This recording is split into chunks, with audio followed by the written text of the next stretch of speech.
Audiobook do livro Chega de Regras, de Larry Crabb, capítulo 10, Chegando Sujo e Dançando.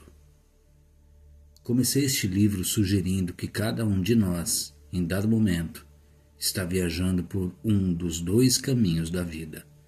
Ou estamos sob pressão para fazer alguma coisa certa a fim de que a vida funcione, ou estamos vivendo para a melhor esperança de conhecer Cristo. Um espírito de arrogância toma conta do primeiro caminho. Pensamos que podemos fazer coisas certas o suficiente para merecer que coisas boas aconteçam. A humildade caracteriza o segundo. Tudo é sobre Cristo. Ele fez o que nunca poderíamos ter feito. No segundo caminho, o novo caminho, nos achegamos a Ele como estamos, com completa transparência. Embora não nos sintamos pressionados para ser melhores ou diferentes, desejamos intensamente a santidade pessoal mais do que o alívio do sofrimento pessoal, e nos sentimos quebrantados ao ver como estamos distantes dela. As lágrimas pelo nosso egocentrismo e arrogância queimam mais em nossos olhos do que as que derramamos por causa das provações. Nós nos aproximamos da cruz de maneira humilde, grata, confiante e ousada, porque Deus irá chegar-se, não para destruir-nos, mas para abraçar-nos, transformar-nos, algumas vezes penosamente, e nos usar para os seus propósitos. Mantemo-nos próximos e confiantes, mesmo quando não temos um traço de evidência de que Ele está se movendo cordialmente em nossa direção ou que nossa santidade está aumentando significativamente. Continuamos a caminhar em direção à luz, quando tudo que podemos ver é escuridão, porque não temos para onde ir. Eis a nossa dependência absoluta. Uma paixão suprema. Quer viajemos pelo antigo ou pelo novo caminho, uma certa paixão abastece o nosso movimento ao longo da estrada. Considere comigo o que é essa paixão. Se examinarmos a fundo o nosso coração e se fecharmos os olhos por tempo suficiente para tudo mais, vamos descobrir um motivo básico, um desejo supremo, um impulso constrangedor ao redor do qual nossa vida gira, o que mais desejamos e torna o centro de nossas vidas. Como membros de tribo dançando ao redor de um ídolo, nossos movimentos são todos orientados ao redor do objeto de nosso desejo. Vamos chamá-la de paixão número 1. Não é a única em nossas vidas, mas quando uma escolha deve ser feita, dançamos ao redor da coisa que nos atrai mais. Todos somos leais adoradores de algo. Deus só faz uma pergunta: sou eu a sua suprema paixão ou é a outra coisa? No antigo caminho, a paixão que governa surge de várias formas, mas tem sempre como alvo seu valor central: uma vida melhor agora.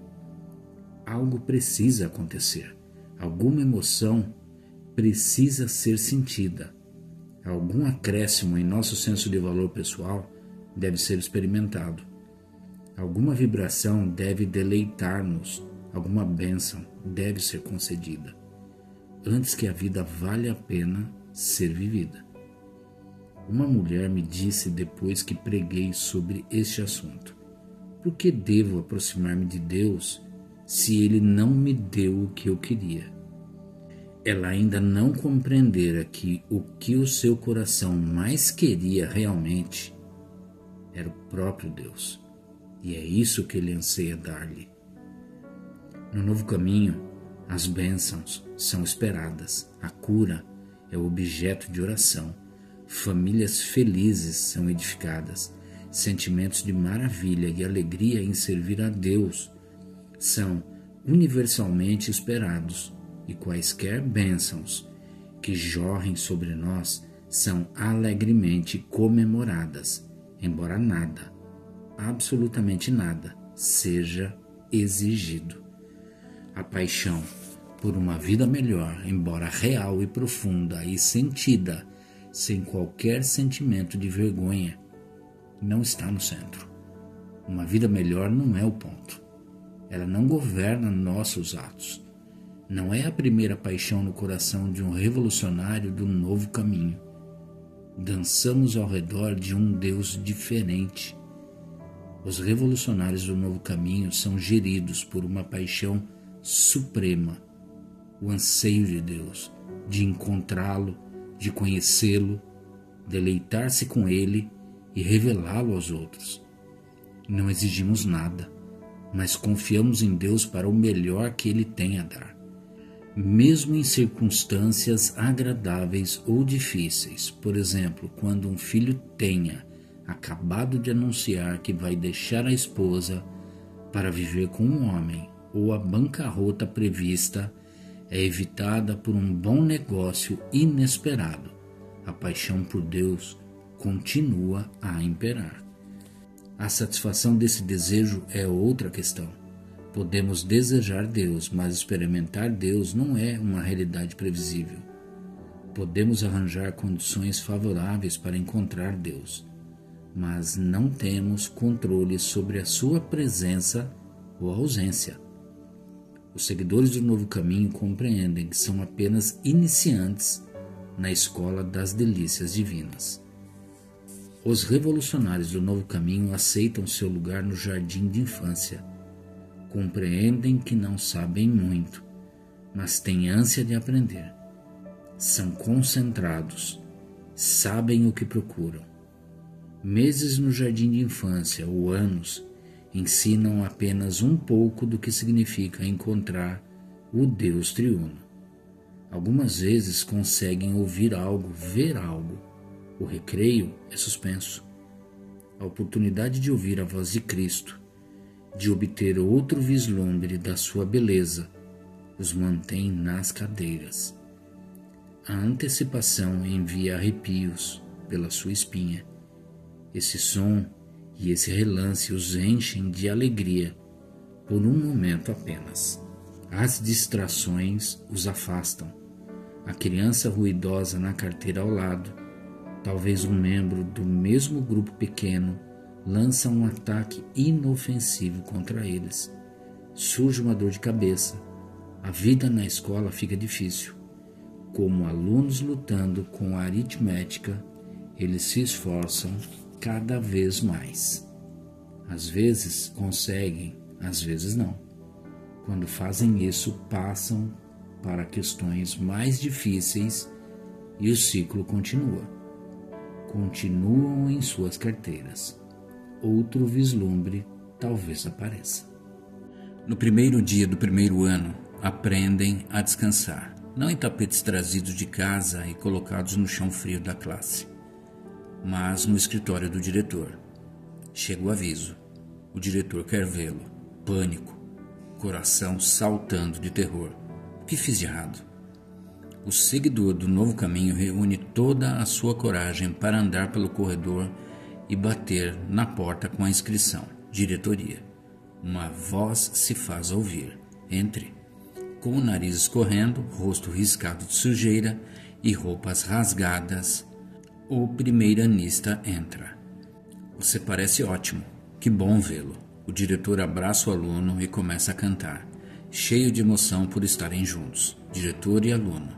O aluno se olha no espelho, pendurado na sala da diretoria. Seu nariz está seco e seu rosto limpo. Suas roupas são novas. Ele não tem ideia de como isso aconteceu. Como eu poderia amá-lo mais? Os revolucionários do novo caminho encontram Deus porque é isso que eles mais desejam. Eles constroem toda a sua esperança de encontrar Deus sobre a cruz, mais exatamente naquele que ali morreu. Parece extremo, talvez pouco realista, mas os seguidores do novo caminho querem conhecer Deus mais do que qualquer outra coisa. Crianças adoráveis que os amam amigos íntimos em quem podem confiar, louvor pelo que fazem, sucesso em relação à família, emprego e ministério, uma experiência de aventura e prodígio em sua vida. Todos os desejos, mas tudo paixões em segundo plano. Nenhuma bênção significa mais para essas pessoas do que a bênção do encontro. Para os seguidores do novo caminho, os empurrões do Espírito se tornam reconhecíveis.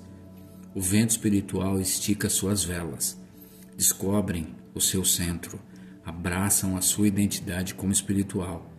Pessoas dirigidas pelo Espírito deixam de definir a si mesmo pelo seu reflexo nos milhares de espelhos das expectativas de outros. Quando falam, ouvem a si mesmos como ovelhas balindo. Só então podem distinguir a voz do pastor.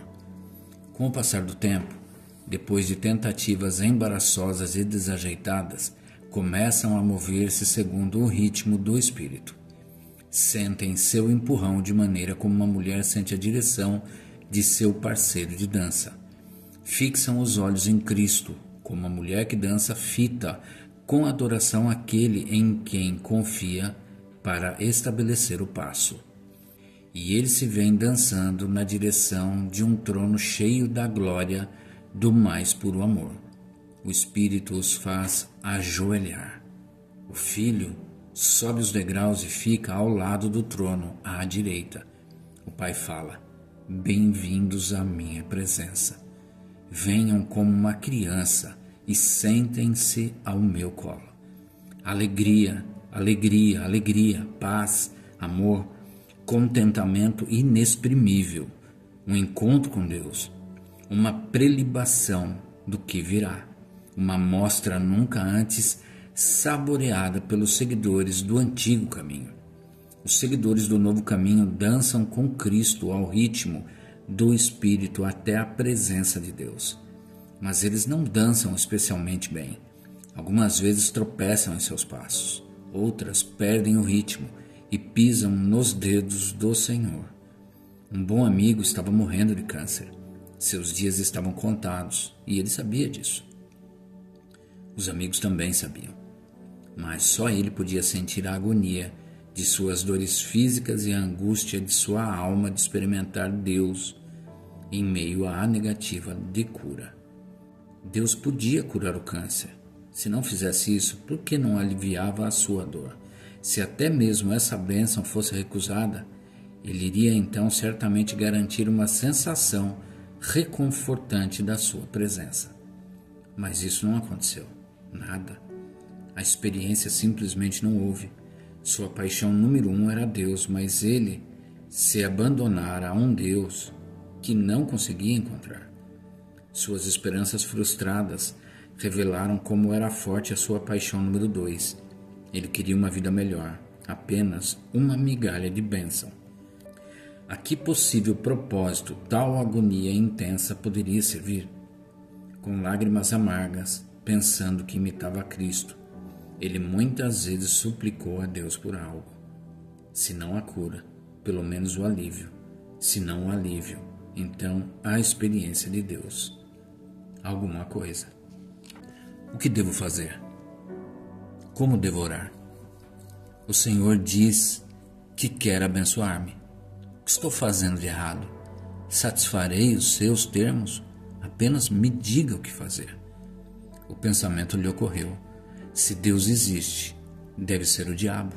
Talvez não exista. Talvez tudo não passe de uma fábula inventada astuciosamente pelos líderes religiosos para que pudessem apossar-se do poder e ganhar algum dinheiro enquanto isso. Ele ficou indo e vindo entre os dois caminhos. As paixões número 2 às vezes governam.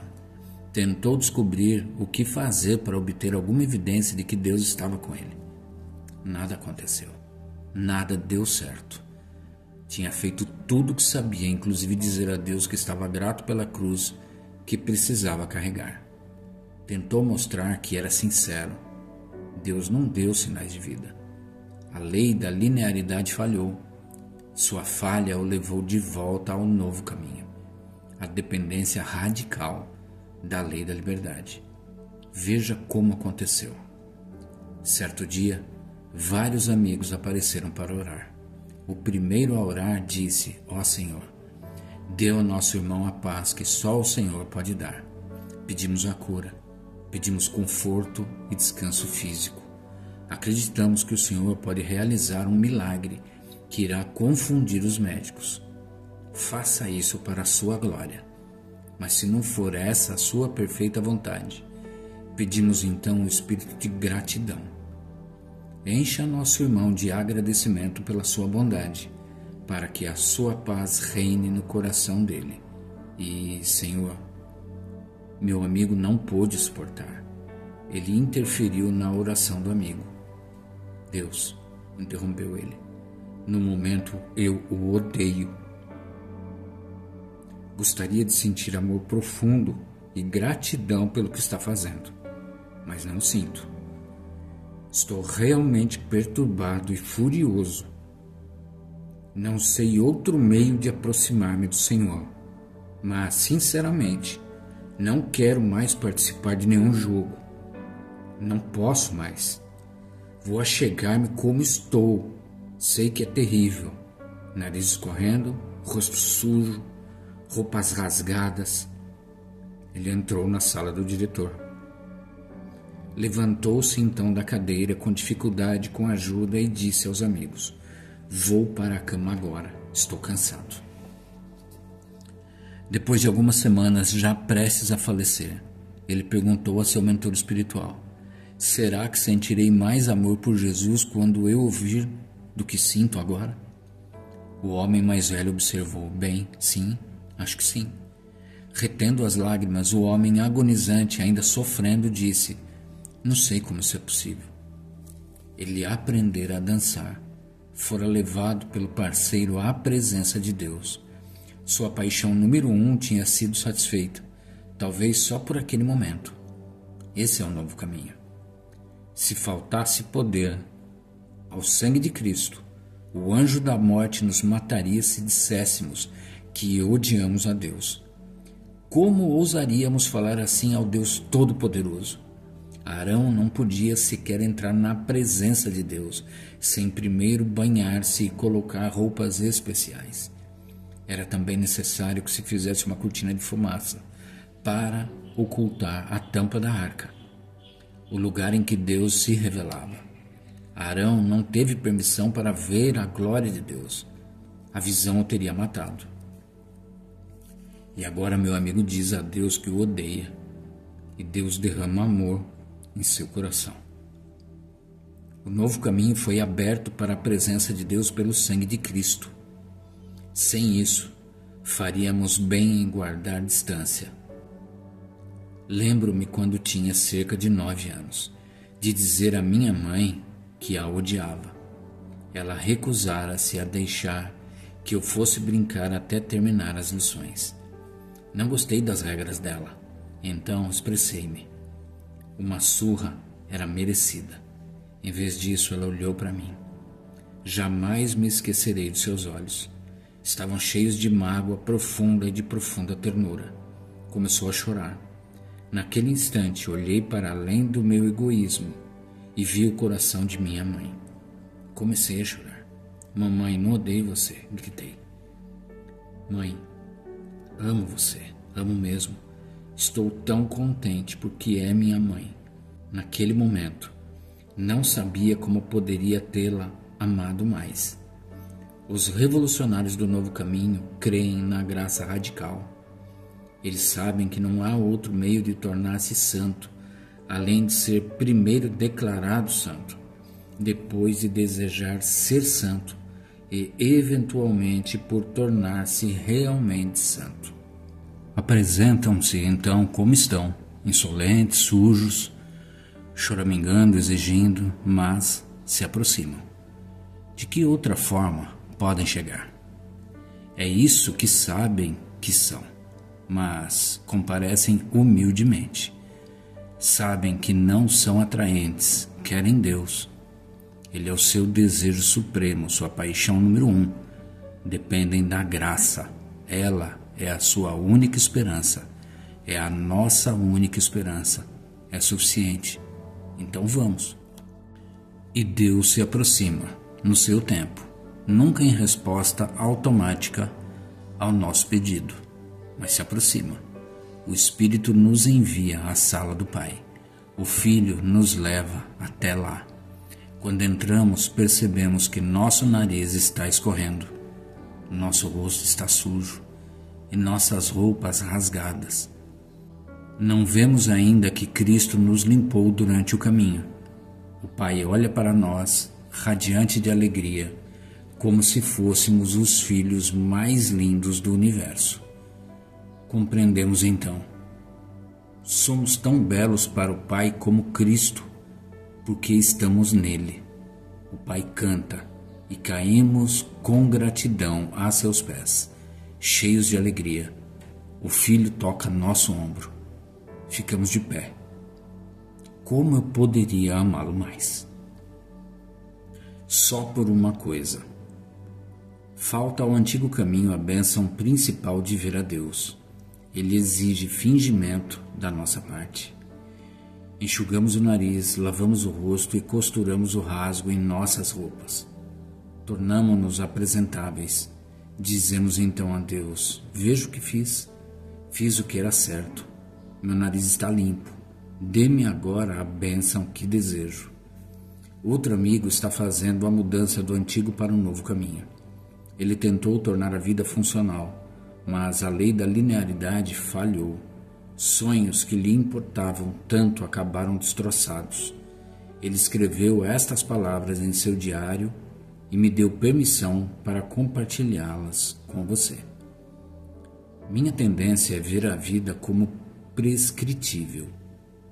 Quero crer, quero desesperadamente crer, que se fizer as coisas certas, tudo irá bem.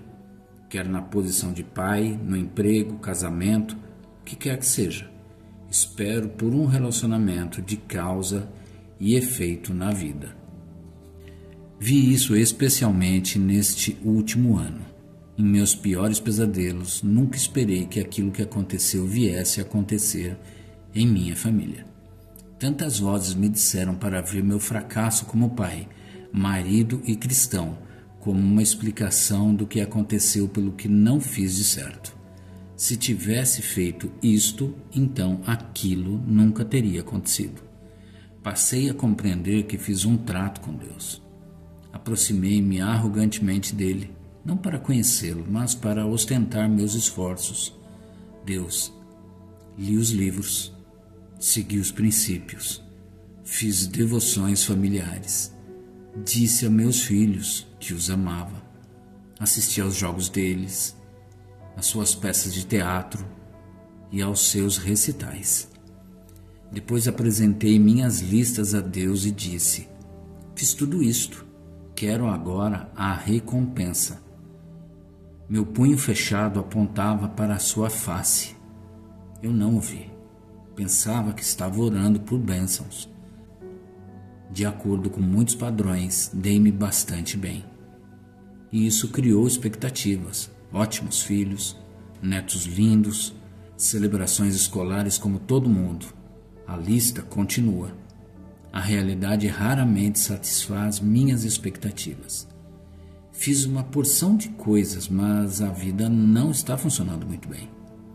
Tudo o que sei fazer agora é aproximar-me de Deus, suplicar que me permita conhecê-lo melhor. Deus, quero achegar-me ao Senhor.